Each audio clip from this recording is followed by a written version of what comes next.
c'est encore une joie de te retrouver pour cette nouvelle série de chroniques autour de Parlons Bible et particulièrement autour du thème de Dieu et sa présence. Et j'aimerais introduire notre sujet avec le psaume 139, versets 7 à 10. C'est un psaume qui a été écrit par le roi David et qui dit ceci: « Où irai-je loin de ton esprit et où fuirai-je loin de ta face? Si je monte aux cieux, tu y es. Si je me couche au séjour des morts, t'y voilà.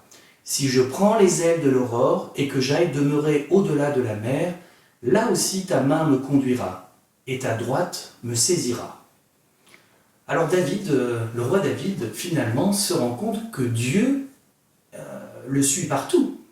Est-ce que c'est bien ça le sens de ce verset? Ça semble. D'ailleurs, c'est 4 versets. 4 versets. Et là, oui, il prend différentes possibilités.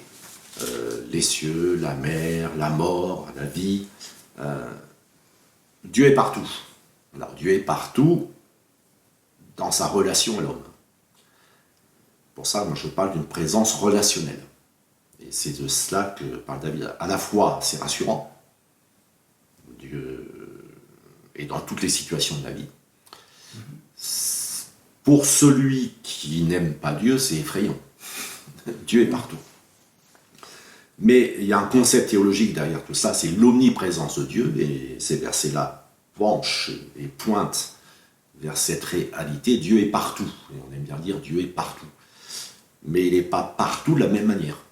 Et d'ailleurs, on parle souvent de l'omniprésence de Dieu, mais aussi de son omnipotence et de son omniscience. Exactement. Et on va plus souvent voir d'ailleurs l'omniscience que l'omniprésence. Mais il ne faut pas qu'on élude la question de l'omniprésence. Tout vient de Dieu, mais Dieu n'est pas dans tout. Et surtout, tout n'est pas Dieu. Sinon, on en arrive à la doctrine du panthéisme, que l'on trouve surtout dans les religions asiatiques, l'hindouisme, et aussi dans l'animisme. Alors c'est quoi précisément la doctrine du panthéisme? Alors le panthéisme, c'est théisme, théos, Dieu, pan, panoramique par exemple, panorama, le tout. Donc c'est croire que Dieu est dans toute chose, et que toute chose est Dieu. Alors ça, c'est pas du tout dans la Bible. Par contre, ce qui est dans la Bible, c'est que Dieu a autorité sur toute chose. Et rien n'échappe à son autorité. Et c'est le psaume 119, verset 90-91 qui nous le dit, hein. Tu as fondé la terre et demeure ferme. C'est d'après tes lois que tout subsiste aujourd'hui. Car toutes choses te sont assujetties. Donc il y a une autorité de Dieu sur toute chose, qui ne nécessite pas l'intervention de Dieu à chaque instant. Mais il a fait des lois tellement parfaites que les lois que Dieu a faites font que l'univers subsiste. C'est d'après tes lois que tout subsiste aujourd'hui. Et la loi de la gravité, la loi de l'électromagnétisme, les lois sur la lumière, toutes ces lois gouvernent l'univers. Et nous, les hommes, on cherche à les comprendre, et quand on les comprend, parfois on arrive à les utiliser. Alors l'électromagnétisme, ça fait le moteur électrique, par exemple. L'optique, ça fait la caméra qui est en train de me filmer.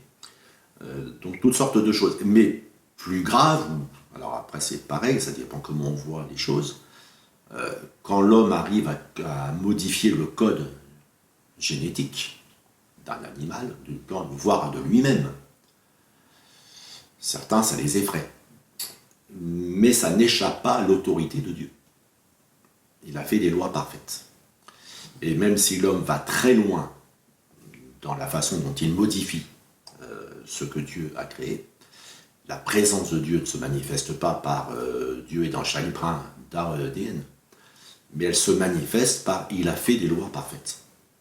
Et qui fait que autant on peut modifier, manipuler les choses, autant il a autorité. Alors il est vrai que Dieu est partout, il faut quand même le modérer. Parce que je vais donner un contre-exemple.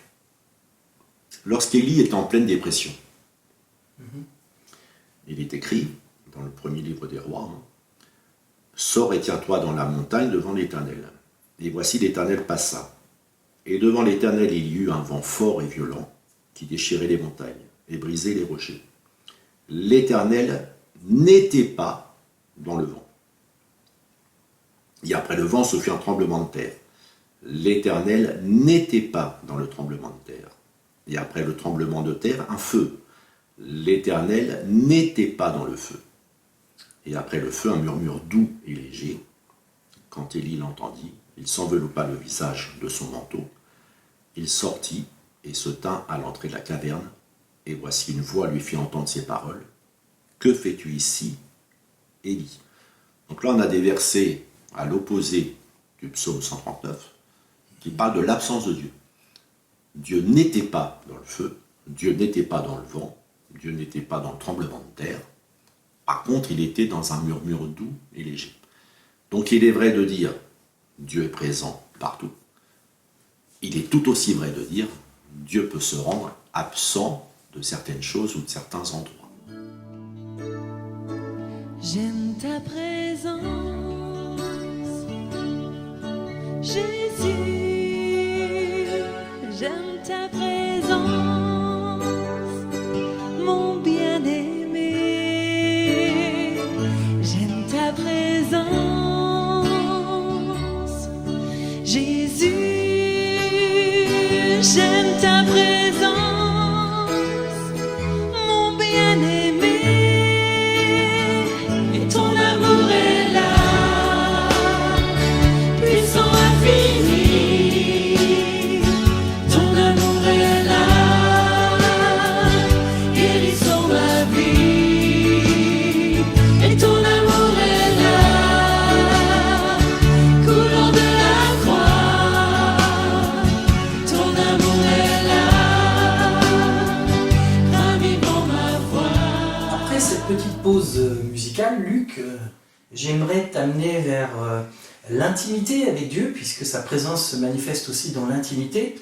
Et j'aimerais lire ce verset que l'on trouve dans Matthieu 18, 20, et c'est Jésus qui parle. « Car là où 2 ou 3 sont assemblés en mon nom, je suis au milieu d'eux. » Donc là, il s'agit bien de la présence de Jésus au milieu de ceux qui croient.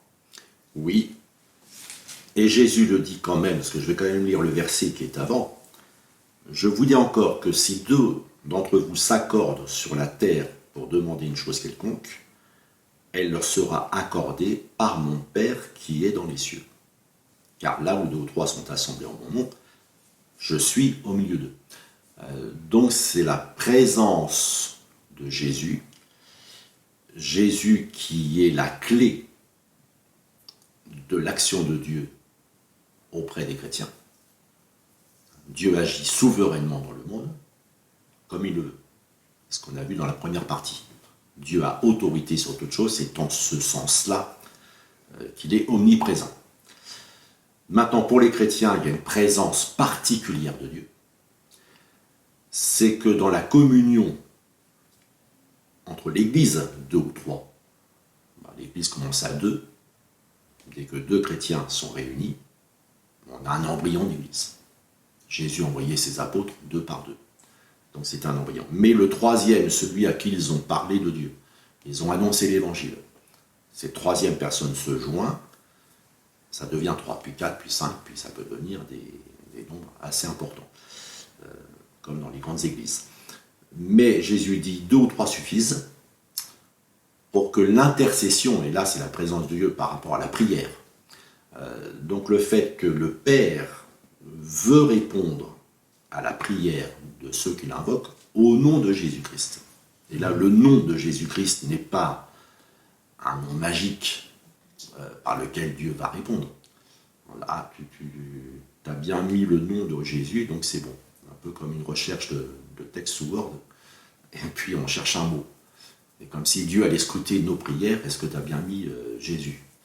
Non, c'est dès qu'on veut rencontrer Dieu, Jésus est là. Il est Dieu fait homme. Maintenant, il est retourné vers Dieu son Père. Et il est avec nous. Donc il y a cette promesse. Et j'y joins un autre verset. Voici, je suis avec vous tous les jours jusqu'à la fin du monde. Et c'est là que parfois la présence de Dieu nous est sensible, et parfois elle ne nous est pas sensible. Et c'est quand elle ne nous est pas sensible qu'il faut s'appuyer avec foi sur ces deux affirmations que Jésus nous a données. Que ce soit dès que vous vous mettez à prier, dès que vous vous assemblez, vous vous accordez pour demander quelque chose, je suis au milieu de vous. Et puis, même si vous êtes dans les ténèbres les plus épaisses, je suis avec vous tous les jours jusqu'à la fin du monde. Donc c'est là aussi que Jésus nous encourage. Et on ne peut pas éviter de parler quand même de « ceci est mon corps, ceci est mon sang ». Donc là, il y a une affirmation aussi de la présence.